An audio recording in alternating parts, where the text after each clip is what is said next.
Seconde partie de ce numéro de votre émission Planète Idéale consacrée à la mécanisation de l'agriculture africaine. Nous en parlons avec Lambert Dameto Dayanté, directeur général de Calafisarl. Monsieur Dayanté, comment l'Afrique aujourd'hui peut-elle rivaliser avec les différents modèles agricoles du reste du monde? Aujourd'hui, l'Afrique doit et devrait rivaliser avec le modèle agricole du reste du monde. Et comme je le disais tantôt, nous devons faire des choix judicieux sur nos besoins en produits agricoles. L'objectif, c'est de nourrir une population toujours plus grandissante, une population jeune. Si nous prenons l'Ukraine, qui en crise, mais continue toujours pas produire du blé, nous pouvons produire autre chose ici. Justement, cette crise ukrainienne avait engendré une insuffisance en denrées alimentaires, faisant craindre des famines. Des famines. Mais vous imaginez qu'un petit pays qui devient comme l'épée de Damoclès sur la tête de tout un continent africain, qui a plus de 60% des terres arabes, donc nous devons pouvoir rivaliser avec ces pays. La production agricole doit être plus maîtrisée par des semences certifiées. Une amélioration de la production passe par là. Secondo, l'Afrique doit être mécanisée. Ça, je mets toujours l'accent sur ça. Et les espaces doivent être augmentés par cette mécanisation. Au lieu d'1 hectare, 2 hectares, il faut aller à 5 hectares. Parce que les statistiques le montrent, en dessous de 5 hectares, l'agriculture n'est plus rentable. Vous parlez d'agriculture familiale. L'Afrique ne pourra jamais continuer par pratiquer ce type d'agriculture. Donc nous devons faire le choix judicieux de chaque pays connaît ses potentialités. Le Togo, nous pouvons produire plus de maïs, de sorgho, du mil et d'autres, de l'igname, du manioc, et pour pouvoir rivaliser avec les autres pays. Concrètement, produire ce que nous consommons. Produire ce que nous consommons. Vous voyez que 60% de nos produits viennent toujours de l'étranger. Je prends l'exemple des fois du Costa Rica. C'est un petit pays. Le Togo dépasse le Costa Rica. C'est le premier pays producteur d'ananas dans le monde. 5 milliards de dollars que le secteur agricole envoie dans le budget de l'État chaque année. 5 milliards par les ananas. Nous pouvons aussi développer certaines filières au Togo, dans les autres pays, comme ça, et produire et exporter. Vous voyez des boîtes de jus d'ananas qui viennent de l'étranger, des jus d'orange qui viennent de l'étranger, alors que le climat chez nous ici est favorable. Favorable. Voilà. Donc, je pense que ce qu'il faut que l'Afrique fasse, c'est de prendre son destin en main pour pouvoir développer l'agriculture et susciter un retour volontaire des jeunes à la terre par les financements, parce qu'il y a manque de financement, le désintéressement des banques. Oui, justement, M. Dayanté, vous prônez une agriculture moderne, dite de précision. Voilà. Alors, comment franchir le pas lorsque les producteurs, dans leur ensemble sur le continent, n'ont pas facilement accès au crédit? Oui, ce thème de financement de l'agriculture est un thème que nous déplorons toujours, nous répétons sur les antennes, on insiste les banques à comprendre mieux le système de financement du secteur agricole. Aujourd'hui, nous avons des assurances qui puissent assister dans la sécurisation des risques liés à l'agriculture. Donc les banques ne s'intéressent pas à l'agriculture.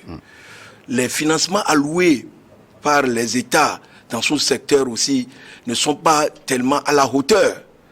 Et secondo aussi, le choix des spéculations n'est pas fait dans le bon sens qui puisse permettre aux paysans de pouvoir rentrer dans la commercialisation des produits qui sont développés. Je parle par exemple du soja, du maïs, qui est le maïs surtout qui est consommé localement, le soja qui est un produit de rente pour pouvoir avoir certains des flux financiers pour pouvoir envoyer les enfants à l'école et qu'on sort. Donc, ce manque de financement crée aussi un frein au manque de mécanisation. Parce que vous ne pouvez pas mécaniser sans avoir de l'argent. Donc voilà le sujet principal. D'où la nécessité de faire un choix des cultures pérennes qui permettent quand même de subvenir aux besoins de nos populations. Le Togo a tenté de résoudre ce problème avec la dynamique du MIFA. C'est dire qu'il y a quand même un début de solution à cette difficulté du monde agricole à accéder au crédit. Au Togo, vous faites parler de vous avec cette révolution que vous introduisez dans le secteur agricole, et on parle de cette initiative, une dessoucheuse écologique, capable d'aménager 20 hectares par jour. Ça veut dire que ce qu'on regardait de loin comme un luxe sous d'autres cieux peut être aussi une réalité dans nos pays. Effectivement, nous prônons une mécanisation réfléchie au Togo par l'importation des machines de dernière génération qui permettent quand même d'emblaver des surfaces, d'aménager. Et puis le système que nous utilisons pour l'aménagement des terres est un système de broyage.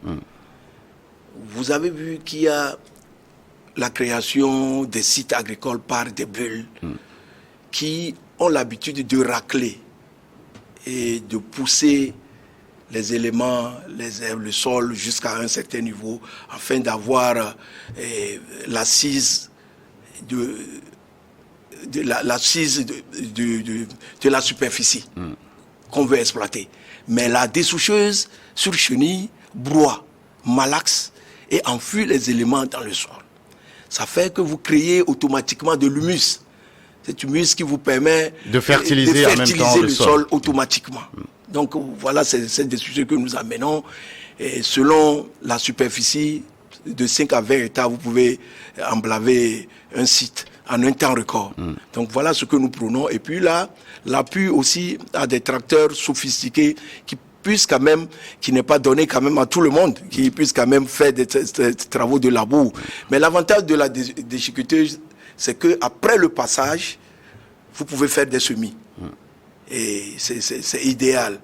Et vous voyez que nos jeunes, quand ils font des buts d'igname et consorts, après les récoltes, le champ est accidenté, tout ça, avec la dessoucheuse, et vous malaxez les résidus avec le sol, et puis vous aplanissez. Tout est nivelé. Donc voilà les technologies de pointe que nous pouvons apporter pour l'amélioration du système agricole togolais. Et justement, labourer ou cultiver aux machines ne suffit plus aujourd'hui pour s'inscrire dans la modernité. Et vous l'avez effleuré dans un contexte de réchauffement climatique. Oui. Comment gagner le pari d'une agriculture climato-intelligente? Vous avez mis au centre la maîtrise de l'eau. En quoi est-ce que cela est très important pour vous? La maîtrise de l'eau constitue un élément essentiel pour le développement de l'agriculture. Vous n'y verrez jamais en Occident des champs sans irrigation. Quand vous sillonnez l'Europe, vous voyez, c'est presque comme un dessin. Et vous avez chaque champ a un système d'irrigation. Les pluies ne sont plus au rendez-vous aujourd'hui. Nous avons, quand on était jeune, on avait même jusqu'à 4 saisons pluvieuses. Aujourd'hui, il pleut même en février. Et oui, parce que en février, on était en train d'aménager un site à Bolou. En plein mois de février, il a commencé par pleuvoir. Donc, ça chute et ça décale. Donc, il faut qu'on puisse mettre à la disposition des producteurs agricoles sur des sites aménagés, des systèmes d'irrigation qui seront déclenchés quand les pluies ne sont pas au rendez-vous. Donc cette maîtrise de l'eau est très primordiale. Nous avons l'habitude de sillonner le sud vers le nord. Quand vous sillonnez le sud vers le nord, il est très difficile de voir des retenues d'eau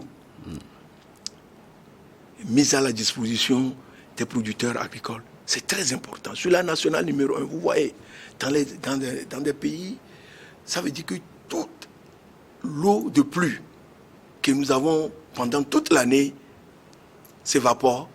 On n'a pas des étendues pour les stocker. L'idéal serait d'organiser une chaîne de retenue d'eau à chaque 50 km. Les paysans pourront, pendant la saison sèche, faire des cultures tout autour de ces retenues d'eau. Vous voyez, cette maîtrise est très importante. Et ça aide aussi le climat à se régénérer. Nous sommes là, la nature se régénère. Les gens utilisent l'eau pour arroser à la californienne et consort. Donc voilà pourquoi nous, dans cette stratégie de développement de l'agriculture africaine, on parle toujours de la maîtrise de l'eau. Alors, est-ce qu'on peut y aller aussi par la construction des forages, à part les retenues d'eau dont vous parlez? Oui. Au fait, la construction des forages fait partie aussi du système de la maîtrise de l'eau. Pour l'irrigation des cultures. Pour l'irrigation des cultures. Là aussi, il faut les faire avec une capacité qui puisse permettre quand même d'avoir beaucoup de volume d'eau. La capacité de ces forages aussi doivent être mises à l'épreuve pour qu'ils puissent donner beaucoup d'eau à ces cultures. C'est des trucs qui jaillissent avec un fort débit. Donc voilà en quelque sorte ce que les forages, je pense qu'il y a des projets de forage aussi au Togo qui sont destinés, je pense que ça c'est pour l'adduction d'eau potable. Pour les populations. Pour les populations. Ce que nous disons, c'est des adductions, la maîtrise de l'eau en milieu culturel. C'est très important. Donc voilà, en quelque sorte. Alors, les problèmes de l'agriculture sont presque identiques ou les mêmes sur le continent. Oui, oui. Est-ce que vous voyez quand même en Afrique des pays qui font figure de modèle au niveau de la mécanisation dont nous parlons et dont on pourrait s'inspirer pour leurs success stories? Il y a évidemment des pays. Quand vous allez au Kenya, vous savez qu'il y a la compagnie néerlandaise qui fait pratiquement chaque jour des cargos de fleurs, des cargos d'haricots, même de gombo sur l'aéroport de Nairobi? Non, de Nairobi vers l'Europe. De Nairobi vers Amsterdam, chaque jour. Donc, au Kenya, ils ont réussi quand même à développer une certaine agriculture. Notamment dans la vallée du Rift. Voilà. Donc vous voyez que c'est possible. Je donne un exemple d'un petit pays que je visite souvent, le Eswatini, le Swaziland.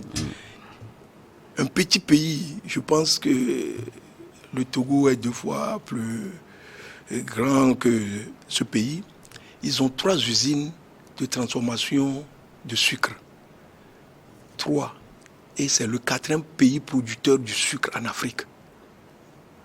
Tout est mécanisé. Et c'est possible. Nous avons 3,4 millions de terres au Togo. Et nous pouvons articuler des modèles de production industrialisés comparables à ces pays. Et l'Afrique du Sud, n'en parlons plus. Quand j'étais à Johannesburg pour vous circuler, c'était centaines de kilomètres de plantations de maïs, de patates douces. Et donc tout est possible. Nous voulons nous calquer sur ces pays qui ont déjà réussi ce modèle. Et puis, c'est la production qui entraîne l'industrialisation. Et ça, nous allons commencer par transformer. Donc voilà ces modèles que nous voulons apporter chez nous au Togo. Alors, qui parle de production parle aussi de transformation. Alors, est-ce qu'il faut, comment voyez-vous ce défi au niveau de la transformation de nos produits agricoles? Est-ce qu'il faut produire seulement pour exporter? Nous avons dit qu'il faut que nous consommons ce que nous produisons. C'est la première des choses. Quand nous produisons, il faut qu'on consomme les produits togolais. On consomme. La deuxième chose, c'est la transformation. L'erreur que les gens font d'habitude, c'est de vouloir installer des usines sans avoir la matière première à transformer et sans avoir le marché. Donc, il faut produire. Pour produire, il faut être certain que nous avons le marché. Le marché est là. Le marché existe. Moi, je dis souvent que je suis le marché des produits.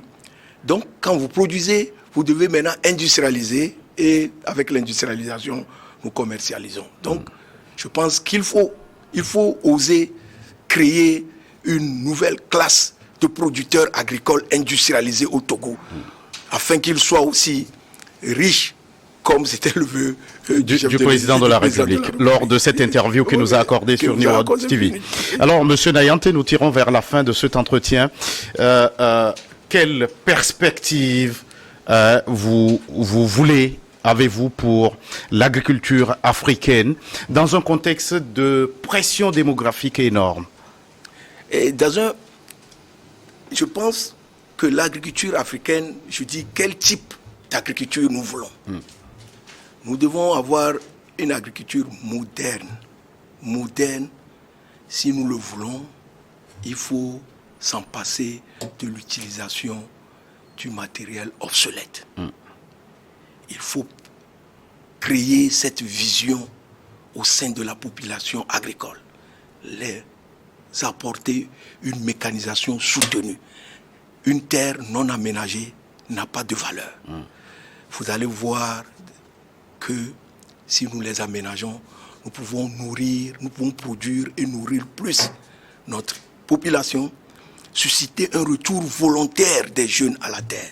Vous formez des jeunes, vous les mettez sur les tracteurs. Vous voyez l'avènement des motos, taxis. Tous les jeunes se sont rués vers là. C'est le même principe qui doit prévaloir dans le domaine agricole. Quand vous mécanisez, vous formez les jeunes, ils vont venir. Les terres à labourer sont nombreuses. Nous sommes sollicités chaque jour.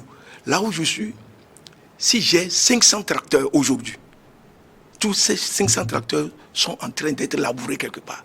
Les demandes que nous avions, c'est exponentiel.